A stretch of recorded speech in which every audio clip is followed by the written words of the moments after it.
స్థిరధారా కంపిత దానవేంద్ర రామ నరేంద్ర. ఆధ్యాత్మిక చింతన తత్పరులు, సహృదయులు, కలియుగ ఋషివర్యులు అందరితోటి కూలంకషంగా ఏర్పాటు గావించబడిన ఈనాటి సభా సరస్వతికి నా చేతపూర్వక నమోవాకాలు గావిస్తున్నాను. దివ్య జీవన సంఘం దీనికి ప్రాణశక్తి, జ్ఞానశక్తి అయినటువంటి శ్రీ సద్గురు శివానంద సరస్వతి మహారాజ్ స్వామివారు తన పరంపర అందరికీ కూడా వారి పాదపద్మములకు నేను శిరస ప్రణామం గావిస్తూ, నాకు ఈ అవకాశం ఇచ్చినటువంటి పెద్దలకి, వేదిక మీద ఉండేటువంటి పెద్దలకి, సభ అంతటికీ కూడా నేను ఎంతో విశేషమైనటువంటి భక్తిభావంతో నమస్కారం గావిస్తూ, ఈనాడు నాకు ఇచ్చినటువంటి ఈ స్వల్ప సమయంలోని పోతన గారి భాగవతంలో ప్రహ్లాద చరిత్ర గురించి స్వల్పంగా చెప్పడానికి ప్రయత్నం చేస్తాను. ముందుగా అమ్మవారి ప్రార్థన చేస్తూ, అమ్మలగన్నయమ్మ ముగురమ్మల మూల పుటమ్మ చాలా పెద్దమ్మ సురారులమ్మ కడుప ఆరటి పుచ్చినయమ్మ తన్నులో నమ్మిన వేల్పుటమ్మల మనమ్ముల నుండెడియమ్మ దుర్గమాయమ్మ కృపాభియిచ్యుత మహత్వ కవిత్వ పటుత్వ సంపదల్. పోతన గారి భాగవతంలో ప్రహ్లాద చరిత్ర అనేటువంటిది కథ ఎవరికి కొత్త కాదండి, అందరికీ తెలిసినటువంటిదే. తెలిసిన దానినైనా మరీ మరీ ఎందుకు చదువుకుంటూ ఉంటాం అంటే దాంట్లో ఆధ్యాత్మికమైనటువంటి శక్తి ఉండడం చేతనే చదువుకుంటూ ఉంటాం. అన్నం పరబ్రహ్మస్వరూపం ఉన్నారు. నిన్న తిన్న అన్నం ఇవాటికి మనకు విసుగు వెయ్యదు. పుట్టిన దగ్గర నుంచి అన్నం తింటూనే ఉంటాం, ఎందుకంటే అది పరబ్రహ్మస్వరూపం అయినటువంటిది. అలాగే పోతన గారి భాగవతం అనేటువంటిది మనకి ఆ ఆధ్యాత్మిక గ్రంథం ఎంతో విశేషమైన ఆధ్యాత్మిక శక్తిని ఇస్తూ ఉంటుంది. ప్రహ్లాదుడు వాళ్ళ నాన్నగారు హిరణ్యకశిపుడు. హిరణ్యకశిపుడు చాలా కర్కోటకుడైనటువంటి రాక్షసుడు. అతని గర్భాన ప్రహ్లాదుడు జన్మించాడు. ఎందుకు జన్మించాడు అంటే హిరణ్యకశిపునికి మృత్యువు ఎక్కడో లేదు, ప్రహ్లాదుని రూపంలోనే, తన కొడుకు రూపంలోనే అక్కడ జన్మించడం జరిగిందన్నమాట. ఎందుకు అంతలా జరిగింది అంటే హిరణ్యకశిపుడు విష్ణువు మీద కోపాన్ని పెంచుకుని, ద్వేషాన్ని పెంచుకుని, తన యొక్క బుద్ధిశక్తి చాలక సాక్షాత్తు బ్రహ్మదేవుని గురించి తపస్సు చేసి విశేషమైన వరాలను పొందుతాడు. ఏ రకంగా చావు ఉండకూడదు, ఉదయం పూట చావు ఉండకూడదు, రాత్రిపూట చావు ఉండకూడదు, జంతువుల చేత చావు ఉండకూడదు, మనుషుల చేత చావు ఉండకూడదు. చావు ఏ ఏ రకాలుగా వస్తుందో వాటన్నిటి ద్వారాను చావు లేకుండా తను కోరుకుంటాడు. అగ్ని చేత గాని, గాలి చేత గాని, నీరు చేత గాని, ఇలాగా గాలింగుంభిని నగ్ని నంబుల ఆకాశస్థలిన్ దిక్కులన్ రేలన్ ఘస్రములన్ తమ ప్రభల భూరిగ్రాహ రక్షో మృగ వ్యాళాదిత్యమరాది జంతుకలహ వ్యాప్తిన్ సమస్తాస్త్ర శస్త్రాళిం మృత్యుగులేని జీవనము లోకాధీశ ఇప్పించవే. బ్రహ్మదేవుడి గురించి 100 దివ్య సంవత్సరాలు తదేకంగా తపస్సు చేస్తాడట.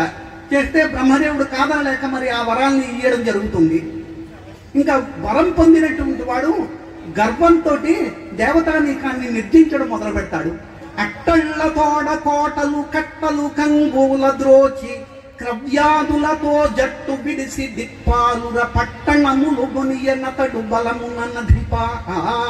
ఒక బలం వచ్చింది అంటే ఆ బలాన్ని హిరణ్యకశిపుడు చేసిన దుర్వినియోగం చేస్తూ విధ్వంసానికి వాడుకున్నాడు. అలాంటి వాళ్ళు ఎంతకాలము నిలిచేటువంటి వాళ్ళు కాదు.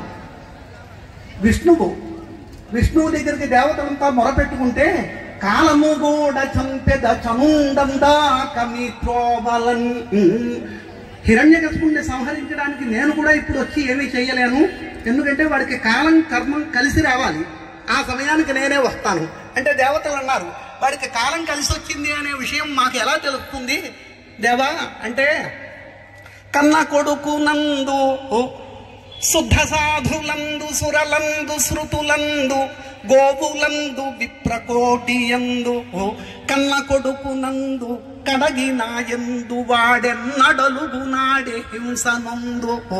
బ్రాహ్మణులని, గోవులని, సజ్జనులని, సాధువులని అందరినీ ఏనాడైతే హింస చేస్తూ ఉంటాడో, ఆఖరికి తన కన్న కొడుకు పట్ల కూడా చాలా ఎక్కువగా హింసకి పాల్పడుతూ ఉంటాడో, అప్పుడే వాడి యొక్క మరణం ఆసన్నమైందని చెప్పి మీరు అర్థం చేసుకోండి, వెళ్ళిపోండి అని చెప్పి దేవతల్ని శ్రీ మహావిష్ణువు పంపిస్తాడు. దేవతలంతా వచ్చేస్తారు. హిరణ్యకశిపుడు దేవతల్ని నానా రకాలుగా హింస చేస్తూ ఉంటాడు. ఇది ఎలా ఉండగా హిరణ్యకశిపుడికి సంతానం కలుగుతుంది. తను ప్రహ్లాదుడు. ప్రహ్లాదుడు ఎంత గొప్పవాడో చెబుతారు. తన యందు నఖిల భూతములందునొక భంగి సమహితత్వంబున జరగువాడు, పెద్దల బొడగన్న భృత్యుని కైవడి చేరి నమస్కృతుల్ సేయువాడు, కన్నుదోయికి అన్యకాంతలడ్డంబైన మాతృభావన చేసి మరలువాడు. ఎన్ని రకాలైనటువంటి మంచి గుణాలైతే ఉన్నాయో అవంతా కూడా ఒక దగ్గర జాబితా తయారు చేస్తే అవన్నీ కూడా ప్రహ్లాదుడి దగ్గర ఉన్నాయట. హిరణ్యకశిపుడు ఎన్ని రకాలైనటువంటి క్రూర కర్మలైతే ఉంటాయో అవన్నీ కూడా హిరణ్యకశిపుడి దగ్గర ఉన్నాయి. వీళ్ళిద్దరూ కూడా తండ్రి కొడుకులు. దైవం ఎలా పెట్టిందో చూడండి. హిరణ్యకశిపుడు తన కుమారుణ్ణి విద్యాభ్యాసం కోసం అని చెప్పి గురువుల దగ్గరికి పంపిస్తారు. వాళ్ళు చండామార్కులు. సాక్షాత్తు రాక్షస గురువైనటువంటి శుక్రాచార్యుల వారి యొక్క కుమారులు వాళ్ళు. ఇద్దరు వాళ్ళు చండుడు, అమర్కుడు, వాళ్ళిద్దరినీ కలిపితే చండామార్కులు అన్నమాట. వాళ్ళు వేదాంగ విద్యా పారంగతులు. వాళ్ళ దగ్గర విద్యాభ్యాసానికి పెడితే ఏకసంధాగ్రహంతో ప్రహ్లాదుడు ఇలా చెప్పగానే అలాగా వేదాలు, శాస్త్రాలు అంతా కూడా ఆపోసన పెట్టేసినటువంటి వాడు. ఒకసారి హిరణ్యకశిపుడు గురుకులంలో చదువుతూ ఉండేటువంటి మా అబ్బాయి వాడు ఎలా చదువుకుంటున్నాడో ఏమిటో చూద్దాం. జనరల్గా పిల్లలకి ఎలా చదువుతున్నారో పెద్దవాళ్ళకి తెలుసుకోవాలనిపిస్తూ ఉంటుంది. హాస్టల్లో పడేస్తాం మనం పిల్లల్ని. ఆ పిల్లడు ఎలా చదువుకుంటున్నాడో తెలుసుకోవాలనిపిస్తుంది కదా. హిరణ్యకశిపుడు కూడా అలాగే అనిపించింది. ప్రహ్లాదుడిని పిలిపించాడు. పిలిపించిన ఆయన నీకు తెలిసినటువంటి చదువులో ఏదో ఒక పద్యం చెప్పు నాయన అన్నట్ట. చోద్యం బయ్యడు ఇంతకాల మరిగెన్ శోధించి ఏమేమి సంవేద్యాంశంబులు చెప్పిరో, గురువులే వెంటం పఠింపించిరో, విద్యాసార మిరుంగగోరెద భగవద్విజ్ఞాత శాస్త్రంబులో, పద్యం ఒక్కటి చెప్పి సార్థముగా తాత్పర్యంబు భాషింపుమా.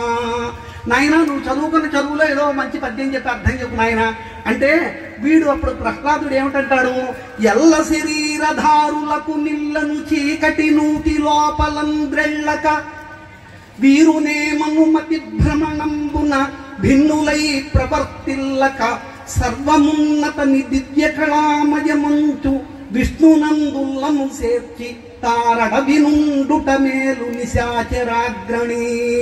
హిరణ్యకశిపుడికి చాలా విరోధి అయినటువంటి వాడు శ్రీ మహావిష్ణువు. ఇక్కడ ప్రహ్లాదుడు గురుకులంలో విద్యాభ్యాసం చేసి వచ్చి విష్ణువుని కీర్తిస్తూ ఉంటే హిరణ్యకశిపుడికి ఎంత ఆనందంగా ఉంటుందో అర్థం చేసుకోండి. నాయన నువ్వేమిట్రా ఇలాంటి చదువు చదువుతున్నావు, నాకుంజూడక చోద్యమయ్యడు గదా మా తండ్రి, ఈ బుద్ధి నీకు లోపల తోచెనో. నువ్వు 5 ఏళ్ల కుర్రాడివి, ఇలాంటి దుష్టబుద్ధి నీకెలా వచ్చిందిరా నాయన, నీకు లోపల తోచెనో, పరులు దుర్నీతులు పఠింపించిరో. ఎవరైనా తలుపు చాటుకు తీసుకుని వెళ్ళి ఈ చెడ్డ మాటలు కానీ నీకు నేర్పారా? ఇంకా గురువుల దగ్గర పెట్టాడు కదా. తనకి హిరణ్యకశిపుడికి గురువుల పట్లే ఒక అనుమానం వచ్చింది. ఏకాంతంబున భార్గవులు పలికిరో, ఈ దానవ శ్రేణికి వైకుంఠుండు కృతాపరాధుడు అతనిన్ వర్ణింపనికేటికిన్. ఇలా అంటుంటే ప్రహ్లాదుడు ఎవరో చెప్పలేదు నాన్న, నాకే వచ్చినటువంటిది జన్మతహా వచ్చింది అన్నట్లుగా చాలా చాలా చెప్పుకుంటూ వెళ్తాడు. విష్ణువు ఎంత గొప్పవాడో తన తండ్రికి చెబుతూ ఉంటాడు.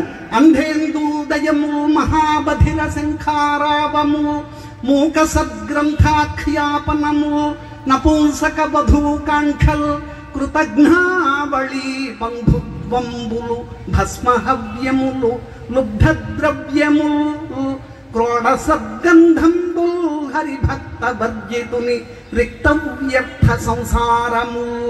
విష్ణు భక్తి లేనటువంటి మనిషి యొక్క జీవితము ఎలాంటిది అంటేనట, అంధేందూదయము గుడ్డివాడికి చంద్రోదయం అవుతుంటే ఏమిటి ఉపయోగం? మూక సద్గ్రంథాఖ్యాపనము. భాగవతం వంటి అత్యంత పవిత్రమైనటువంటి గ్రంథాన్ని ఒక పుట్టిన దగ్గర నుంచి మూగిగా ఉండేటువంటి ఒక వ్యక్తి దగ్గర పెట్టి చదువుకోనాయన అంటే ఏమిటి తెలుస్తుంది? అలాగే నపుంసక వధువు కాంక్షల్ ఒకడు ఉన్నాడు, వాడు నపుంసకుడు. వాడికి చక్కటి అందమైనటువంటి అమ్మాయినికి వివాహం చేస్తే ఏమిటి ప్రయోజనం ఉంటుంది? క్రోడ సద్గంధంబు. క్రోడము అంటే పంది, అప్పుడే కుళ్ళు కాలువలో నుండి పంది బయటకు వస్తుంది. దానికి బాగా అరగదీసి ఒక గిన్నె నిండా తీసినటువంటి ఫ్రెష్గా ఉండే గంధాన్ని ఆ పందికి రాస్తే ఏమిటి ఉపయోగం ఉంటుంది? విష్ణు భక్తి లేనటువంటి మనిషి యొక్క జీవితం ఇలా ఉంటుంది అన్నాడు. ఇలా అనేసరికి హిరణ్యకశిపుడికి చాలా చాలా చిర్రెత్తుకుని వస్తుంది. నువ్వెందుకు ఇలా తయారయ్యావు? పంచాబ్దంబుల వాడు తండ్రి నగునా పక్షంబు నిందించి కత్తించిద్ భీతియులేక విష్ణు నహితున్ కీర్తించుచున్నాడు. 5 ఏళ్ల కుర్రాడు మాకు శత్రువురా విష్ణు అని చెప్పినా వినకుండా ఉన్నాడు. వల్దంచున్ చెప్పిన మానడు అంగమున పుత్రాకారతం వ్యాధి జన్మించన్. జనరల్గా బీపీలు షుగర్లు ఇలాంటివన్నీ వ్యాధులు చాలా మందికి ఉంటుంటాయి. హిరణ్యకశిపుడికి ఒక వ్యాధి వచ్చిందిట. ఏమిటి అంటే పుత్రుడు ఆకారంలోని కొడుకు ఆకారంలో ఒక వ్యాధి పుట్టించిందిట. అంగమున పుత్రాకారతం వ్యాధి జన్మించన్. చాలా కర్కోటకమైనటువంటి మనస్సుతోటి రాక్షసులను పిలిచి అన్నట్ట, వీని వధించి 2 ధనుజులు మీని పటుత్వంబులన్. రాక్షసులంతా కూడా శూలాలు, బల్యాలు, కత్తులు, కటార్లు పట్టుకుని వచ్చి హిరణ్యకశిపుడి యొక్క కుమారుడైనటువంటి ప్రహ్లాదుని సంహరించడానికి బయలుదేరి వెళ్తారు. ఎందుకు అంటే అసలే వాళ్ళు రాక్షసులు, ఏమీ లేకుండానే చెడు పనులు చేస్తుండేవాళ్ళు. అలాంటిది సాక్షాత్తు రాజుగారు ఆర్డర్ వేశారు, వీడిని చంపేండిరా అని. 10 దానవుల్ పొడువ బాలుని దేహములేసే మాత్రమున్నొలియదు. ఎంత పొడుస్తున్నా ఏమీ అవ్వలేదు, వాడికి ఏం చెక్కు చెదరలేదు, రక్తం కానీ మాంసం కానీ ఏమీ బయటకు రాకుండా ఉన్నది. హిరణ్యకశిపుడు చేయడానికి ఏమి లేక, ఏమిట్రా నువ్వు ఇంతలాగా ఇలా తయారయ్యేవేమిటి, నాకేదో పెద్ద బుర్ర పాడైపోతుంది అని చెప్పి హిరణ్యకశిపుడు అంటే, నాన్న నువ్వు లోకాలన్నింటినీ జయించేశాను అనుకున్నావు కానీ లోకములన్నీ గడియలోన జయించిన వాడవు, ఇంద్రియానీకము చిత్తము గెలువనేరవు. ఈ విశ్వంలో ఉండే శత్రువుల్ని జయించేశానని నువ్వు అనుకున్నావు కానీ నీ శరీరంలోనే కామక్రోధ లోభ మోహ మత మాత్సర్యాలు అనేటువంటి 6 కఠోరమైన శత్రువులు ఉన్నారు. వాళ్ళని మాత్రం నువ్వేం జయించలేదా? వాళ్ళని జయించకుండా ఉన్నావా? ఇంద్రియానీకము చిత్తము గెలువనేరవు, నిన్ను నిబద్ధు చేయుని భీకర శత్రులార్వుర ప్రభిన్నుల చేసిన ప్రాణికోటిలో నీకు విరోధి లేడొకడు నేర్పున చూడుము దానవేశ్వరా. ఇంట గెలిచి రచ్చగలవాలని చెప్పి సామెత. ముందు నీ శరీరంలో ఉండే శత్రువుల్ని జయించు, తర్వాత దిక్పాలకుల్ని జయించడం అది వేరే మాట. ఇలా అంటుంటే నాతోటి ఇంతలా నువ్వు మాట్లాడుతున్నావా అంటూ నేను విశ్వాన్నంతటినీ జయించేసాను రా అని హిరణ్యకశిపుడు పాటే పాడుతున్నాడట. నాతోడం ప్రతిభాషలాడెదు జగన్నాథుండ నాకంటే నీ భూత శ్రేణికి రాజులేడొకడు సంపూర్ణ ప్రభావుండు మద్భ్రాతంజంపిన మున్నునే వెదకి తింపల్మారు. నా తమ్ముడు హిరణ్యాక్షుడు, వాణ్ణి మాయోపాయంతో ఒక పంది ఆకారంలో వచ్చి శ్రీ మహావిష్ణువు సంహరించాడు నా తమ్ముణ్ణి. అలాంటి వాడి పట్ల నాకు కోపం ఉన్నది. మద్భ్రాతంజంపిన మున్నునే వెదకి తింపల్మారు. నారాయణుండే తద్విశ్వములోన లేడు మరి వాడెందుండురా దుర్మతి. నారాయణుడు ఈ విశ్వం మొత్తాన్ని ఎక్కడా నాకు కనిపించలేదురా అంటే, ఎక్కడున్నాడో చెప్పరా అని అంటే అప్పుడు ప్రహ్లాదుడు అంటాడు, ఎక్కడున్నాడే ఉన్నానా, నీకు ఎక్కడా కనపడలేదు కానీ నాకు అన్ని చోట్ల కనబడిపోతున్నాడు అంటాడు. ఇందుగలడందు లేడని సందేహము వలదు చక్రి సర్వోపగతుండు. చక్రి అనేటువంటి వాడు సర్వోపగతుడు అంటే ఓమ్ని ప్రజెంట్ అన్నమాట. ఇక్కడ ఉన్నాడు అక్కడ లేడు అనేటువంటి మాట లేకుండా మొత్తం అన్ని చోట్ల నిండిపోయి ఉన్నాడు. ఇందుగలడందు లేడని సందేహము వలదు చక్రి సర్వోపగతుండు ఎందెందు వెదకి చూచిన నందందే కలడు దానవాగ్రణి వింటే. నువ్వు ఎక్కడ వెతుకుతూ ఉంటే అక్కడే కనపడుతూ ఉంటాడు నాన్న అనేసరికి ప్రహ్లాదుడు ఎప్పుడైతే అలా అన్నాడు, హిరణ్యకశిపుడి కోపం చిన్నెత్తుకుని వచ్చి ఎక్కడ పడితే అక్కడ అంటే నాకు ఇంత చాయిస్ ఇస్తున్నావా అని అలా చూశాడు. ఆ సభా స్థాయిలోని ప్రహ్లాదుడికి హిరణ్యకశిపుడికి వాదోపవాదాలు జరిగిపోతున్నాయి. అలాంటి సమయంలో చూస్తే హిరణ్యకశిపుడి కంటికి ఒక రాతి స్తంభం కనబడింది. అది పెద్ద హాల్ కదండి, పిల్లర్లు ఉంటాయి కదా, రాతి స్తంభం కనబడింది. డింభక సర్వస్థలములనంభోరుహ నేత్రుడుండు ననుచు మిగుల సంరంభంబున పలికెదవు. అంభోరుహ నేత్రుడు అంటే విష్ణుమూర్తి అన్ని చోట్ల ఉంటాడని అంటున్నావా? మరి అలాంటప్పుడు ఈ స్తంభంబున చూపగలవే చక్రిన్ గిక్రిన్. చక్రిన్ గిక్రిన్ తెలుగు వ్యాకరణంలో నిందార్థంబున గిగిలగు అని చెప్పి వ్యాకరణ సూత్రం. అంటే నిందించేటప్పుడు గీ గీ అని వస్తూ ఉంటుంది. రాముడు గీముడు, చక్రి గిక్రి ఇలాగా. ఈ స్తంభంలో చక్రిని ఆ గిక్రిని చూపించగలవుట్రా అన్నాడు. అంటూ మళ్ళీ ఒక్కసారి తన కుమారుడితో అంటాడు, ఒకవేళ గాని చూపించకపోతే నీ బుర్ర రాక్షసులుగా నేనే బదులు కొట్టేస్తాను. స్తంభమున చూపవేని కుంభిని నీ శిరము పగులగొట్టగా. నీ బుర్ర నేను బదలు కొట్టేస్తుంటే నీకు దైవమైనటువంటి ఆ విష్ణువు ఉన్నాడు కదా, తన భక్తుడిని కాపాడుకోవడానికి రావాలి కదా, అప్పుడు ఇక్కడికి వస్తాడనుకుంటున్నావు కదా, వస్తే నీ బుర్రతో పాటుగా వాడి బుర్ర కూడా నేను బదలు కొట్టేస్తాను.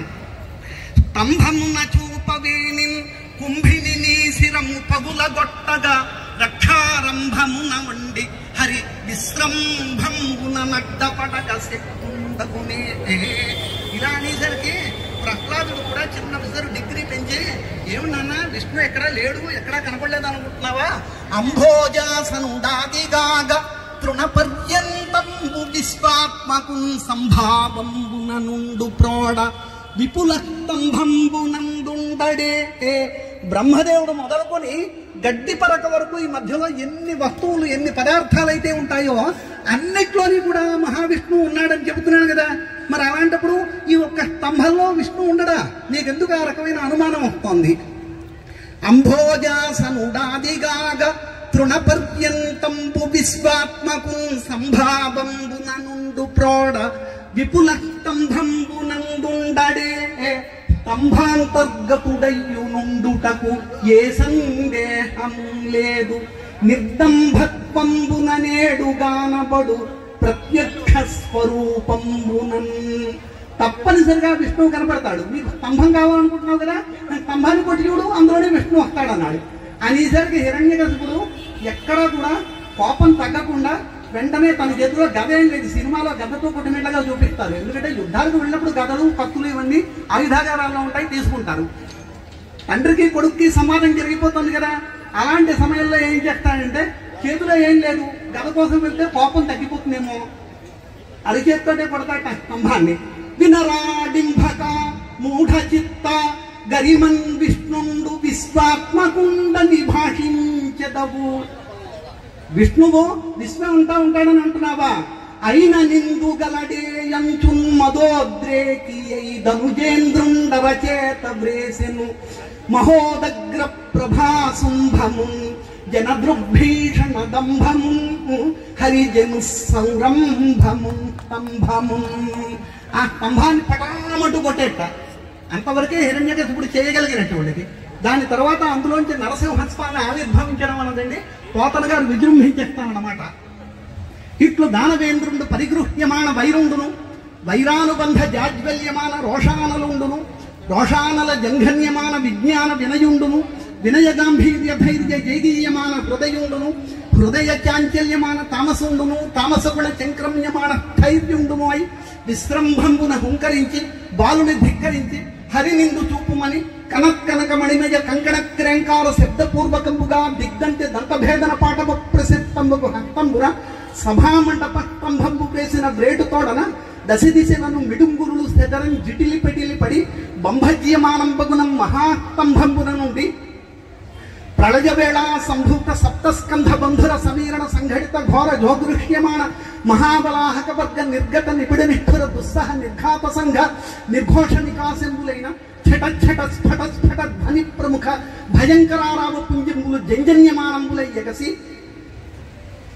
ఆకాశ కుహరాంతరాళంబు నిరవకాశంబు చేసి నిండినం పట్టుసాలక గోభూయమాన హృదయంబులయి పరవశంబులైన పితామహ మహేంద్ర వరుణవాయు శిఖముఖర చిరాచర జంతుజాలంబులతోడ బ్రహ్మాండ కటాహంబు వగిలి పరిస్ఫోటితంబుగా ప్రభుల పద్మయుగళ సంకాశ భాస్వర చక్రచాప హలకులిసె జలచర రేఖాంకిత చారుచరణతనుండును చరణ చక్రమణ ఘన వినమిత విశ్వంభరాభార ధౌరేయ దిక్కుంభి కుంభీనస కుంభినీధర కూర్మకుల శేఖరుండును జలరాశి జాత సుండాల సుండాదండ మండిత ప్రకాండ ప్రచండిత మహోరుస్తంభయుగళుండును గణఘాయమాన మణికింకిడీగణ ముఖరిత మేఖలావలయ వలయిత పీతాంబర శోభిత కటి ప్రదేశుండును నిర్జన నిన్నగా వృత్త వర్తుల కమలాగర గంభీర నాభివివరండును ముష్టి పరిమేయ వినుత తనుతర స్నిగ్ధ మధ్యుండును కులాచల సానుభాగ సదృశ్య కర్కసి విశాల వక్షుండును దుర్జన ధనుజ భట ధైర్యలతికాల విత్రాయమాన రక్షోరాజ వక్షోభాగ విశంకట క్షేత్ర విలేఖన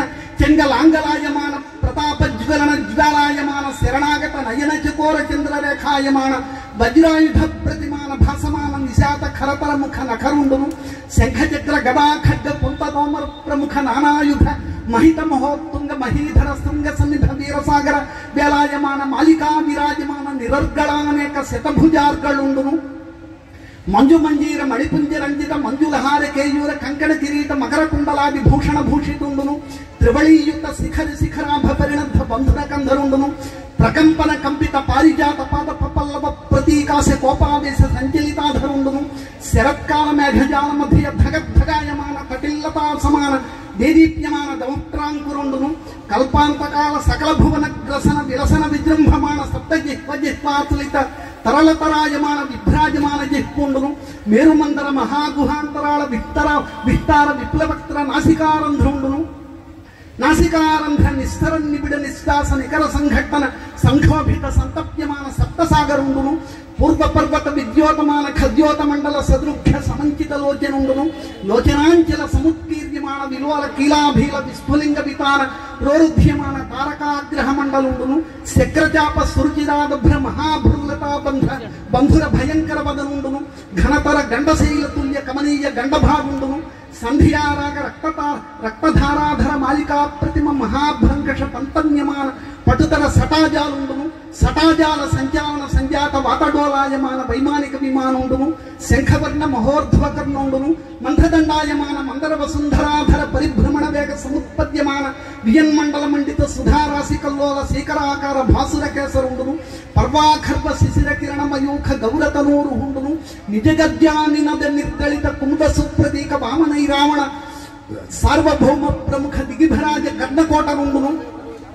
ధవళ ధరాధర దీర్ఘ దురవలోకనీయ దేహుండును దేహ ప్రభాపటల నిర్మధ్యమాన పరిపంథి యాతుధాన నికృంభ గర్భాంధకారుండును ప్రహ్లాద హిరణ్యకశిపు రంజన భంజన నిమిత్తాంతరంగ బహిరంగ జేగీయమాన కరుణా వీరరస సంయుతుండును భగవంతుండునునైన శ్రీనృసింహదేవుండు ఆవిర్భవించిన గనుంగొని అంతవరకు కూడా అలాంటి ఆకారాన్ని హిరణ్యకశిపుడు చూడలేదు.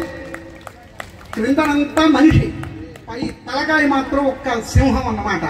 ఎన్నో జంతువులని ఎంతో మంది మనుషుల్ని ఎంతో మంది రాక్షసుల్ని చూసినటువంటి హిరణ్యకశిపుడు ఈ ఆకారంలో ఉండేటువంటి వాళ్ళని ఎక్కడా చూడలేదు. నరమూర్తి కాదు, కేవల హరిమూర్తియు కాదు.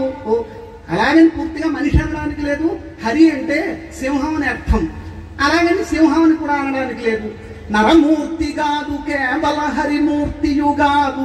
మానవాకారము కేసరియాకారము ఉన్నది, హరిమాయా రచితమగు యథార్థము చూడన్.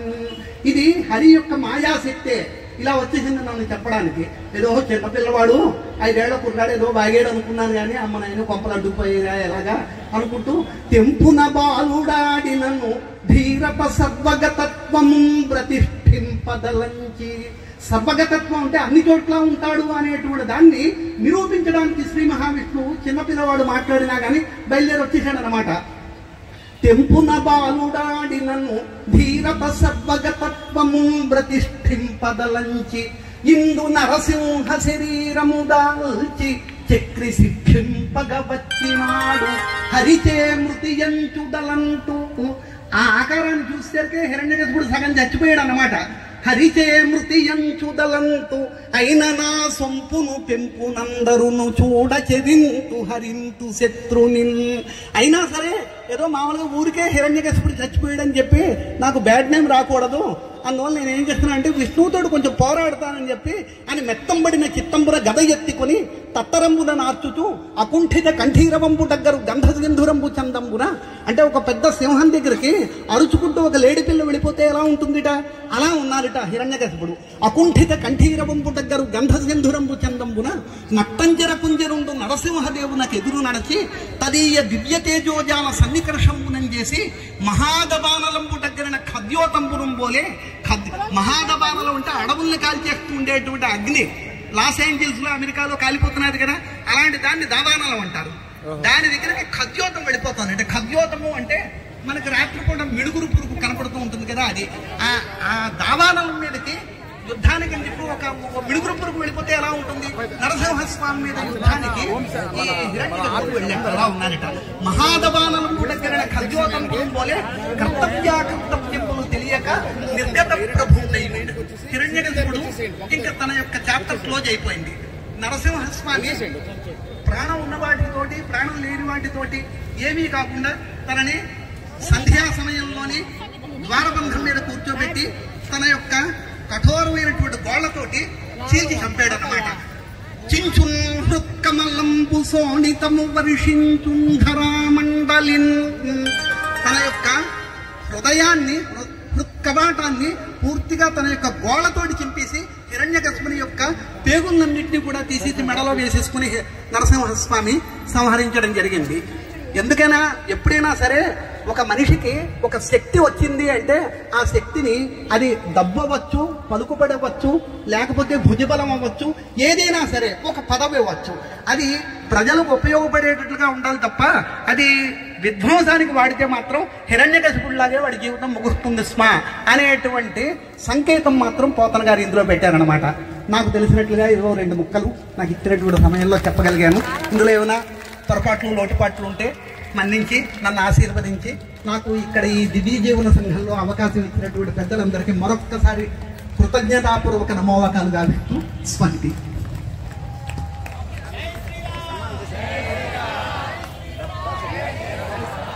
దివ్యాత్మస్వరూపులారా, ఇప్పటిదాకా శ్రీమాన్ ఓరుగంటి రాజరాజేశ్వరి ప్రసాద్ గారు వైజాగ్, ఈ వీరు చక్కని వక్త, తెలుగు భాషా మాధుర్యానికే శిరోమణిగా ఉన్నది ఒకే ఒక గ్రంథం, శ్రీమద్ భాగవతం. భాగవతం తెలిసి పలుకుట చిత్రము, శూలికైనా దమ్మి చూలికైనా విబుధవరుల వల్ల విన్నంత కన్నంత తెలియవచ్చినంత తేటపరదు. భాగవతం చెప్పగలిగిన వారు ఎవ్వరూ లేరండి. ఎందుకంటే భాగవతం అంటే అది భక్తికి ఒక జరి, లడ్డు అన్నమాట. అది లడ్డు ఎక్కడ ప్రారంభం ఎక్కడ అంతం చెప్పండి చూద్దాం. ఎక్కడ కొరికినా తీయగానే ఉంటుంది. భాగవతంలో విద్యావతాం భాగవతే పరీక్ష, గొప్ప పండితుడు అన్నవాడికి భాగవతంలో పరీక్ష పెడతారట. ముఖ్యంగా వారు చెప్పారు ప్రహ్లాద చరిత, భగవంతుని యొక్క ఉనికి ఎక్కడ ఉన్నది అంటే, స్వామి ఇందు గలడు అందు లేడని సందేహము వలదు చక్రి సర్వోపగతుండు, ఎందెందు వెదకి చూచిన అందరికే కలడు. దానవాగ్రణి వింటే ఇంతవరకు తండ్రి తండ్రి అన్న ప్రహ్లాదుడు చివరిగా వారి పద్యం చదివారు. డింభక సర్వస్థలముల అంబోరు అనేత్రుడుండు నన్ను మిగుల సంరంభమున బలికెదవు ఈ స్తంభంబున చూపగలవే చక్రిన్ కిక్రిన్ అని. అప్పుడు ప్రహ్లాదుడు ఉలిక్కి పడ్డాట. ఇక నాన్నగారు అని అనకూడదని, ఇందుగలడందు లేడని సందేహము వలదు చక్రి సర్వోపగతుండు, ఎందెందు వెదకి చూచిన అందందే కలడోయి. ఏమన్నాడు ఇప్పుడు? దానవాగ్రణి అన్నాడు. ఓ నిశాచర, ఓ రాక్షస అని పిలిచాడు మొట్టమొదటిసారి ప్రహ్లాదుడు. అంతవరకు ప్రహ్లాదుని యొక్క చరిత్రలో తండ్రి హరిచేరుమనియడి, తండ్రి తండ్రి అని శారీరక బాంధవ్యం ఉంది. ఎప్పుడైతే గనక ప్రహ్లాదుని నోటి వెంట దానవాగ్రణి అని వచ్చిందో అప్పుడు నరసింహదేవుడు ఎక్కడ అడుగుతాడు అని భయపడిపోయి సభాస్థలి అంతా ఆక్రమించాట ఒక్క బాలుని యొక్క మాట కోసం.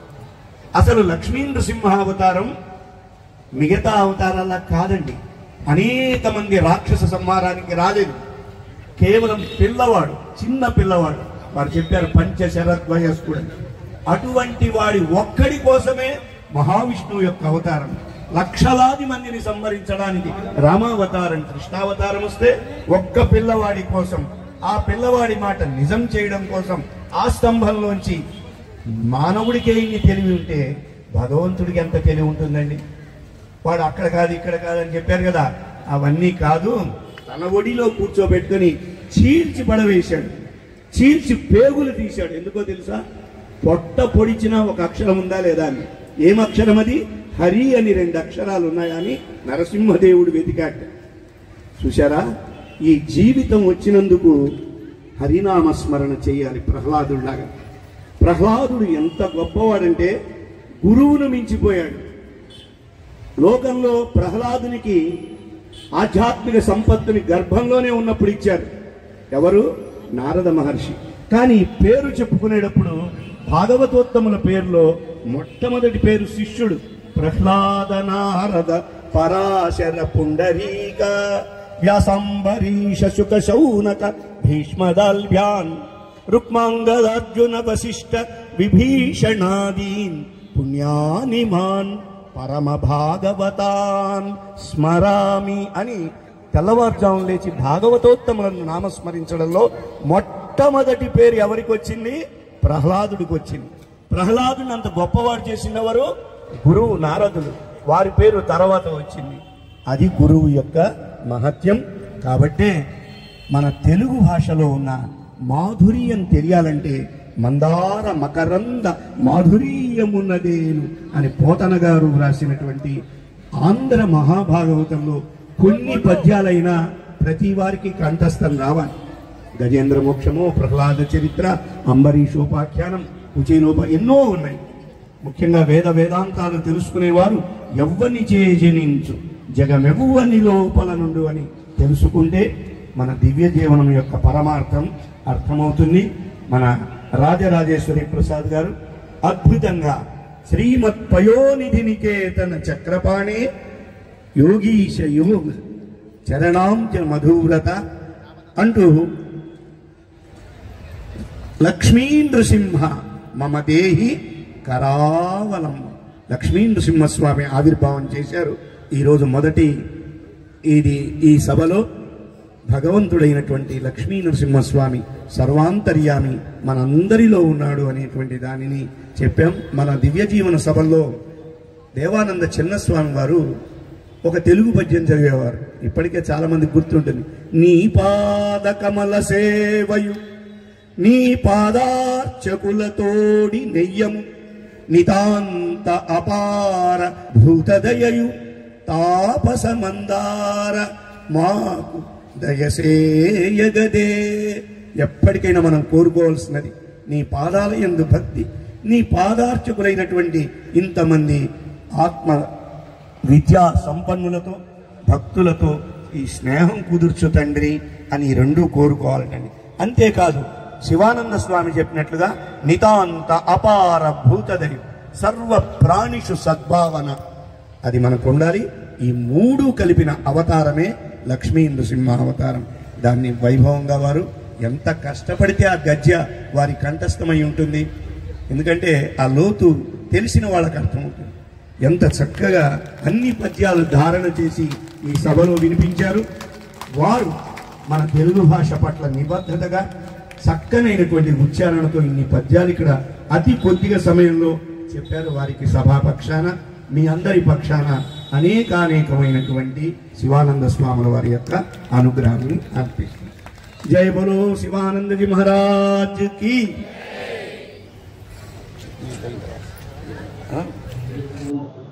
కోస్టల్ భారత్ భక్తి ఛానల్ సబ్స్క్రైబ్ చేయండి, లైక్ చేయండి, షేర్ చేయండి. మన భారత్ కోస్టల్ భారత్. ధన్యవాదములు.